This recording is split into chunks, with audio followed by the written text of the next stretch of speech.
एक बार की बात है, जबलपुर नाम के शहर में एक छोटा सा परिवार रहता था। उस परिवार में रमेश, मीना और उनके 2 बच्चे छाया और राहुल रहते थे। छाया 12 साल की थी और राहुल 2 साल का था।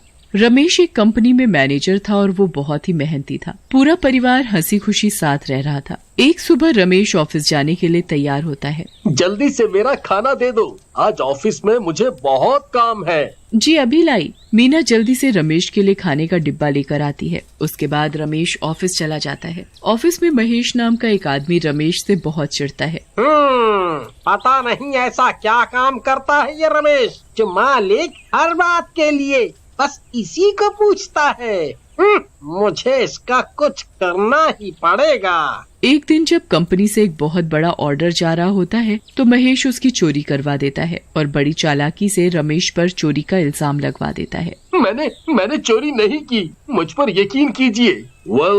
इस ऑर्डर के बारे में तुम्हें पता था और सारी जिम्मेदारी मैंने तुम्हें दी थी। ये चोरी तुम्हारे अलावा कोई और कर ही नहीं सकता। रमेश बहुत रोता है पर उसकी कोई नहीं सुनता। बिना किसी गलती के कंपनी का मालिक रमेश की पुलिस कंप्लेंट कर देता है और रमेश को 1 साल की जेल हो जाती है। उसकी जेल जाते ही घर के हालात बहुत बिगड़ जाते हैं। ऊपर से लोग मीना को आते जाते ताने देना शुरू कर देते हैं। एक दिन जब मीना घर का सामान लेने नीचे जाती है, अरे मैंने सुना आपके पति चोरी के केस में जेल चले गए हैं। बताओ अब क्या होगा आप लोगों का? इतने छोटे छोटे बच्चों को तुम अकेले कैसे पालोगी? उन्होंने चोरी नहीं की, उन्हें फंसाया गया है। हाँ, अब सच तो वही जाने। ऐसा कहकर शीला वहाँ से चली जाती है। मीना लोगों के तानों से तो परेशान थी ही, पर घर की आर्थिक तंगी से सबसे ज्यादा परेशान थी। धीरे धीरे घर और बैंक में रखे सारे पैसे खत्म हो जाते हैं और अब तो उसके पास घर का किराया तक देने के पैसे नहीं होते। हे भगवान, ये कैसे दिन आ गए? अब मैं कैसे इन बच्चों को पालूंगी? मीना के पास घर का किराया देने के लिए पैसे नहीं होते,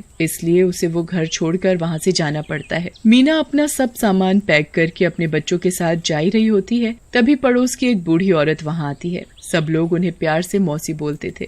बेटी, मैं तेरी परेशानी समझ सकती हूँ, पर क्या करूँ, मैं तुझे अपने घर में भी नहीं रख सकती, क्योंकि मेरे बेटे और बहू को यही लगता है कि रमेश ने सच में चोरी की है। पर मैं तेरी एक मदद कर सकती हूँ। रेलवे स्टेशन के पास मेरा एक छोटा सा पर बहुत पुराना घर है। ये ले वहाँ की चाबी और बच्चों को लेकर वहाँ रह ले। मौसी जी, आपने मेरी बहुत बड़ी मदद की है, आपका बहुत बहुत धन्यवाद। उसके बाद मीना अपने दोनों बच्चों को लेकर वहाँ रहने चली जाती है। मीना को कुछ समझ में नहीं आता कि वो अब आगे क्या करे। मुझे अब इन बच्चों को पालने के लिए कुछ न कुछ तो करना ही पड़ेगा, ऐसे काम नहीं चलेगा। मीना एक चादर का झूला बनाकर राहुल को उसमें लिटा देती है और छाया को उसका ख्याल रखने को कहती है। छाया, मैं बाहर काम ढूंढने जा रही हूँ, तुम घर पर ही रहना और भाई का ध्यान रखना। ठीक है माँ, आप जाओ। मीना आसपास जाकर काम ढूंढती है पर उसे कहीं काम नहीं मिलता। फिर वो पास ही के रेलवे स्टेशन पर जाती है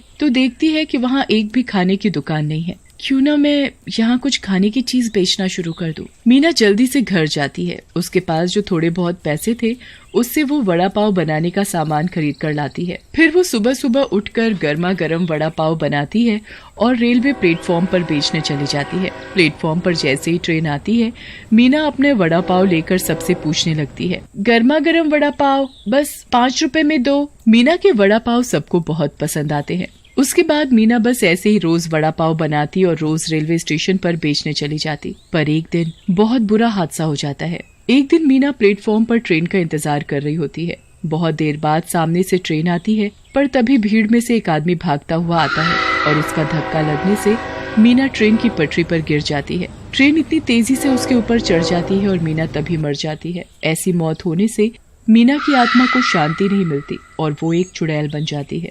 हे भगवान, तू इतना निर्दयी कैसे हो सकता है? अब मेरे छोटे छोटे बच्चों का क्या होगा? वो घर पर मेरा इंतजार कर रहे होंगे। मीना भगवान से इतनी प्रार्थना करती है कि उसे भगवान ऐसी शक्ति देते हैं जिससे वो दिन में अपने पुराने रूप में रह सकती है। मीना जल्दी से अपने पुराने रूप में आकर अपने बच्चों के पास जाती है। माँ, कब से मैं आपका इंतजार कर रही थी, राहुल कब से रो रहा है। मीना जल्दी से अपने बच्चों को गले लगा लेती है। रात होने वाली है, मैं तो अपने आप चुड़ैल वाले रूप में आ जाऊंगी। मैं कभी नहीं चाहती कि मेरे बच्चों को ये पता चले कि अब मैं मर चुकी हूँ। मुझे जल्दी से इनको सुलाना होगा। मीना जल्दी से दोनों बच्चों को सुला देती है और फिर अपने आप चुड़ैल में बदल जाती है। वो अपने चेहरे को पल्लू से ढक लेती है ताकि गलती से भी उसके बच्चे उसे ऐसे चुड़ैल रूप में ना देख लें। उस दिन के बाद बस मीना रोज जादू से वड़ा पाव बनाती और दिन में प्लेटफॉर्म पर जाकर बेचने लगती। वो रोज शाम को घर आ जाती ताकि वो रात होने से पहले अपने दोनों बच्चों को सुला सके। ऐसे ही बहुत दिन बीत जाते हैं। मीना अपने बच्चों को खूब अच्छे से परवरिश करने लगती है। कुछ महीनों बाद जब मीना एक प्लेटफॉर्म पर वड़ा पाव बेच रही होती है, तब एक आदमी उसे पीछे से आवाज देता है, अरे जरा सुनो, मुझे 2 वड़ा पाव देना। मीना पीछे मुड़ती है तो अपने पति रमेश को देखकर हैरान हो जाती है। रमेश की तो आंखों से आंसू ही नहीं रुकते। मीना, मैंने तुम्हें कहाँ कहाँ नहीं ढूंढा, और तुम्हारी ये क्या हालत हो गई है, और बच्चे कहाँ हैं? वो मैं क्या बताऊं कि मैंने कैसे कैसे दिन देखे। हम यही एक पास ही के घर में रहते हैं। छाया घर पर राहुल का ध्यान रखती है और मैं वड़ा पाव बेचकर घर का खर्चा चलाती हूँ। पर आप यहाँ कैसे? आप तो जेल में थे ना। मीना, मैं तुम्हें क्या क्या बताऊं। मेरे बाद जब नया मैनेजर आया तो उसके साथ भी वही हुआ जो मेरे साथ। बस तभी मालिक को शक हो गया कि इसमें किसी की चाल है। उन्होंने इस बात का पता करवाया और पता चला कि इसके पीछे कंपनी के एक एम्प्लॉय का हाथ है। मालिक ने उसे तभी जॉब से निकाल दिया और मुझे जेल से छुड़वाकर वापस मैनेजर की नौकरी दे दी। मैं सबसे पहले तुमसे और बच्चों से मिलने घर आया, तब पता चला कि तुम तो बच्चों को लेकर वहां से चली गई हो। मैं 2 महीने तक तुम्हें ढूंढता रहा। पर पड़ोस की मौसी जी को तो पता था मैं यहाँ रहती हूँ, बल्कि उन्होंने मुझे यहाँ रहने की जगह दी थी। उन्होंने आपको क्यों नहीं बताया? क्योंकि जब मैं वापस आया था तब तक मौसी जी इस दुनिया को छोड़कर जा चुकी थी। मैं बस उसी दिन से तुम्हें और बच्चों को पागलों की तरह ढूंढ रहा हूँ और तुम मुझे आज मिली। मीना मन ही मन सोचती है कि वो कैसे रमेश को अपनी मौत के बारे में बताए। इतने दिनों बाद रमेश को एक खुशी मिली है, वो सब एक पल में मातम में बदल जाएगी। मीना रमेश को कुछ नहीं बताती। रमेश और मीना जल्दी से बच्चों के पास जाते हैं। पापा आप आ गए? मैं कितने दिनों से आपका इंतजार कर रही थी। मैं भी बच्चों, मैं भी। रमेश मीना और बच्चों को पुराने घर में वापस ले जाता है। सब लोग पहले की तरह रहने लगते हैं, पर मीना रोज रात को चुड़ैल बन जाती थी और सब कुछ ठीक हो जाने के बाद भी रोज। एक दिन जब मीना अपने दोनों बच्चों और रमेश के साथ सो रही होती है तो रमेश पानी पीने के लिए उठता है। मीना, मुझे बहुत प्यास लगी है। मीना बहुत नींद में होती है और रमेश की आवाज नहीं सुन पाती। चलो कोई नहीं, मैं खुद ही जाकर पानी पी लेता हूँ। रमेश पानी पीकर वापस आता है और मीना के चेहरे को ढका हुआ देखकर सोचता है, इतनी गर्मी में मीना अपने चेहरे को पता नहीं क्यों ढक कर सो रही है। चलो मैं इसका पल्लू चेहरे से हटा देता हूँ।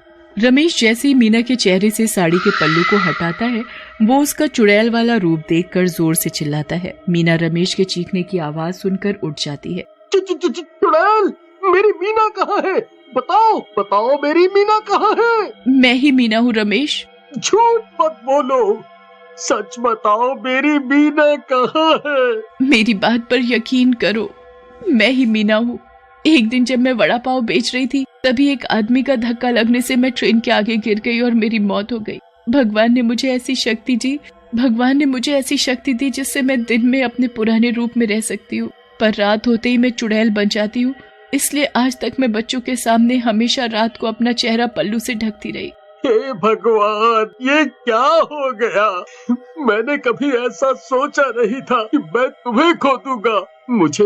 मुझे अभी भी यकीन नहीं हो रहा है, पर मैं सच को बदल भी तो नहीं सकता। अब जब ये सच तुमको पता चली गया है तो मुझे यहाँ से चले जाना चाहिए। तुम बच्चों का अच्छे से ध्यान रखना। ऐसा कहते ही मीना गायब हो जाती है। रमेश अकेले ही बच्चों की परवरिश करता है और उसके बच्चे बहुत बड़े हो जाते हैं। एक दिन सब लोग घूमने जाते हैं। ट्रेन उसी स्टेशन से होती हुई गुजरती है जहाँ मीना वड़ा पाव बेचती थी। रमेश खिड़की से बाहर देखता है तो मीना आज भी वड़ा पाव बेच रही होती है। मीना, तुम? हाँ, मेरे बच्चों के पास तो तुम हो, पर इस प्लेटफॉर्म पर बहुत से ऐसे बच्चे रहते हैं जिनके पास ना तो माँ बाप हैं और ना खाने को कुछ है। मैं वड़ा पाव बेचकर उन बच्चों की मदद करती हूँ। ट्रेन चल पड़ती है और मीना आज भी उस स्टेशन पर वड़ा पाव बेच रही है।